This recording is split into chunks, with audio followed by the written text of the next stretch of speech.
ఏంటి మా చెల్లి నేను చాలా పెద్ద ప్లాన్‌తో వచ్చామనుకుంటున్నారా? మా చెల్లికి నాకు జున్ను తినాలనిపించింది. అది ఓకే.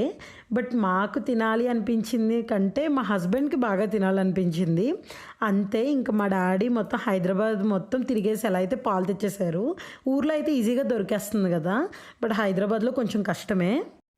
అమ్మ మా వీడియోస్ చూసి మీ వీడియోస్ అయితే ఇప్పుడు తీయకండి. నేను చాలా త్వరగా ప్రిపేర్ చేసేస్తాను అంది. కానీ మేమైతే ఖచ్చితంగా వీడియో తీయాలని కూర్చున్నాం. అయితే నేను దగ్గరుండి చేయిస్తాను నేర్చుకోండి అని చెప్పి మరీ దగ్గరుండి చేయించింది మా అమ్మ. ఫస్ట్ అయితే యాలకులు బాగా మెత్తగా పొడి చేసేసాం. నెక్స్ట్ అయితే బెల్లం ముక్కలు కొట్టిచ్చేసారు మా అమ్మే. అవి మొత్తం మెత్తగా కూడా దంచేయమన్నారు. సో నేను మా చెల్లి పంచుకుంటూ ఒక 5 మినిట్స్ ఎలా అయితే బెల్లం మెత్తగా దంచేసాం. మా అమ్మ బెల్లం మొత్తం దంచడానికి 10 నిమిషాలు టైం తీసుకుంటే, నేను మా చెల్లి ఒక గంట నుండి దంచుతూనే ఉన్నాం. ఒక 2 మినిట్స్ దంచడం, బ్రేక్ తీసుకోవడం, 2 మినిట్స్ దంచడం, బ్రేక్ తీసుకోవడం. మా అమ్మకేమో చాలా కోపమొస్తుంది. అయినా సరే ఫైనల్‌గా బెల్లం అయితే దంచేసాం.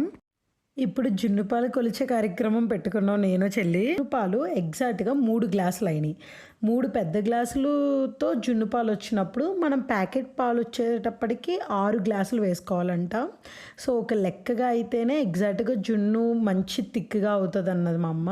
సో, అందుకే ఎగ్జాక్ట్‌గా 6 గ్లాసెస్ అంటే అరౌండ్ ఒక 3 పాల ప్యాకెట్లు పట్టినియి మాకు. ఇప్పుడు పాలైతే మిక్స్ చేసేసాం కదా! జున్ను పాలు అండ్ నార్మల్ పాలు కూడా. ఇప్పుడు ఇందులో ఏమేమి వేసుకోవాలో చూద్దాం. బెల్లం ఆల్రెడీ మెత్తగా దంచేసుకున్నాం కదా! బెల్లం మొత్తం వేసేసి చేత్తో కలపాలి.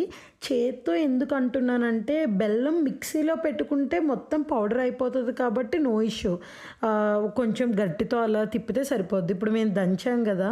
సో, అక్కడక్కడ కూడా కొంచెం కూడా గడ్డల కింద ఉండకూడదనమాట. బాగా మెత్తగా అయిపోవాలి. తర్వాత యాలకుల పొడి అండ్ మిరియాల పొడి కూడా వేసేసాం. వేసేసిన తర్వాత మా అమ్మ ఏం చెప్పింది అంటే, మొత్తం ఒకే దాంట్లో పెడితే ఎక్కువ అవుతది. సో, 2 సపరేట్‌గా పెడతానని చెప్పింది. ఒక దాంట్లో 3 గ్లాసులు పాలేసి ఒక గిన్నెలో పెట్టి, ఇంకో గిన్నెలోనేమో సగం జున్ను ఒక గిన్నెలో, సగం జున్ను ఒక దాంట్లో వండుతుందమ్మ. మనకి చేత్తో కలుపుతున్నప్పుడు కొంచెం జిగురుగా ఉంటాయి పాలు. అలా జిగురుగా ఉంటే కన్సిస్టెన్సీ పర్వాలేదు, కరెక్ట్‌గా ఎగ్జాక్ట్‌గా సరిపోయిందని అర్థం అనమాట. ఇప్పుడు 2 గిన్నెలు అయితే రెడీ చేసేసాం. ఒక దాంట్లో ఇడ్లీ గిన్నె ఉంటుంది కదా! ఇడ్లీ పాత్ర ఉంటుంది కదా! అందులో వాటర్ వేసి, దాంట్లో ఎగ్జాక్ట్‌గా ఏ గిన్నె అయితే సరిపోద్దో అది పెట్టి మూత పెట్టేసాం. ఇంకో దాంట్లో ఏమో బిర్యానీ గిన్నెలో పెట్టామనమాట. చూడండి అసలు అది పొగలొచ్చేస్తుంది. అది బాగా ఉడికిందో లేదో ఎలా చెక్ చేయాలి అంటే, ఏదైనా ఒక చాకు తీసుకొని దాంట్లోపల గుచ్చితే మీకు ఫ్రీగా వచ్చేసింది అంటే దాని అర్థం అది ఎగ్జాక్ట్‌గా కుక్ అయిపోయింది అని.